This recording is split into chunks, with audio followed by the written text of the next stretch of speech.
Para entender uma das figuras mais sombrias da história, os historiadores já analisaram de tudo: discursos, diários, ordens militares. Mas e se uma das chaves para decifrar a mente de Adolf Hitler estivesse escondida bem ali, na estante de livros dele? É um mergulho na surpreendente biblioteca pessoal do ditador que a gente vai fazer agora. Olha, essa é a grande contradição. A imagem pública de Hitler era de um cara que só falava, que não ouvia conselhos de ninguém. Só que, na vida privada, ele era um leitor voraz. Chegava a dizer que lia pelo menos um livro por noite. E aqui, nas palavras dele mesmo, está a confirmação. Para ele, os livros não eram um passatempo. Eram, na verdade, uma caixa de ferramentas. Um lugar de onde ele tirava o que precisava para suas ambições, para alimentar o fanatismo dele. Nesta análise, a gente vai seguir essa jornada de ideias em 4 etapas. Primeiro, descobrindo o leitor por trás da figura pública. Depois, vamos ver como os textos foram moldando a ideologia dele. Em seguida, como ele usou a história para criar a própria identidade. E, por fim, o que ele lia quando o mundo dele estava desmoronando. Então, como é que a gente resolve essa dualidade? Como o homem que se recusava a ouvir os outros podia, ao mesmo tempo, passar horas conversando em silêncio com os autores dos livros? O contraste é impressionante. Publicamente, um monólogo sem fim. Em particular, os livros que sobreviveram da coleção dele mostram um leitor super ativo. Ele não só lia, ele debatia com o texto. Sublinhava palavras, marcava parágrafos inteiros e enchia as margens de pontos de exclamação, de interrogação. E essas marcas, essas anotações nas margens são cruciais. São como pegadas na areia que permitem aos historiadores rastrear exatamente quais ideias chamaram a atenção dele, onde ele encontrou a confirmação para o que já acreditava e como os pensamentos de outras pessoas foram aos poucos sendo absorvidos e distorcidos para formar a visão de mundo dele.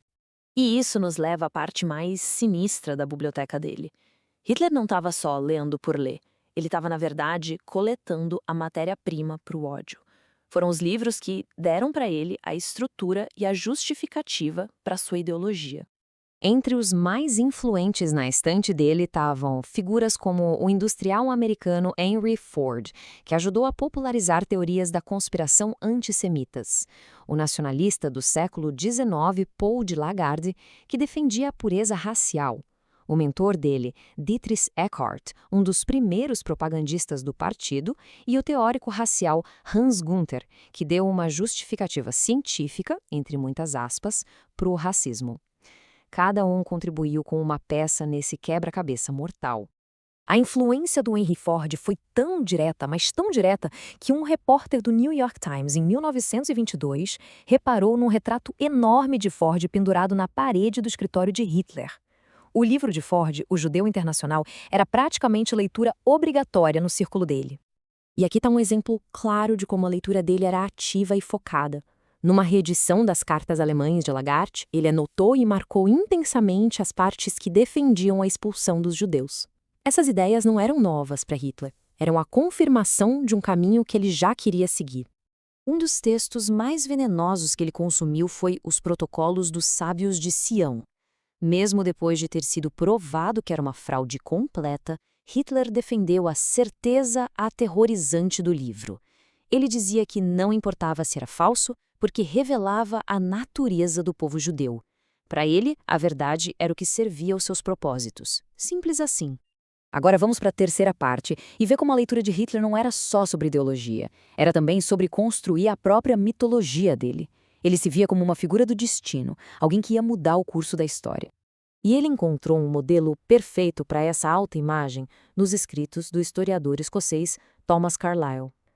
A teoria de Carlyle de que a história é, no fundo, a história dos grandes homens, dos heróis, conversava diretamente com a percepção que Hitler tinha do próprio destino.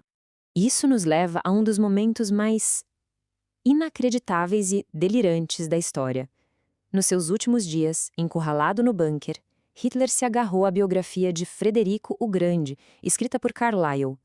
Ele releu a história do Milagre de Brandemburgo. Então, quando chegou a notícia da morte de Roosevelt, ele e Goebbels acreditaram que a história estava se repetindo, que a providência tinha intervindo a favor deles. Esse momento ilustra perfeitamente o poder do auto-engano, que é alimentado pela leitura seletiva. Uma história de um livro de história deu a ele e ao seu círculo íntimo uma falsa esperança, um último suspiro de delírio, enquanto o Terceiro Reich virava ruína ao redor deles. Na nossa parte final, vamos continuar no bunker. O que mais um ditador lê, enquanto o mundo que ele criou está em chamas?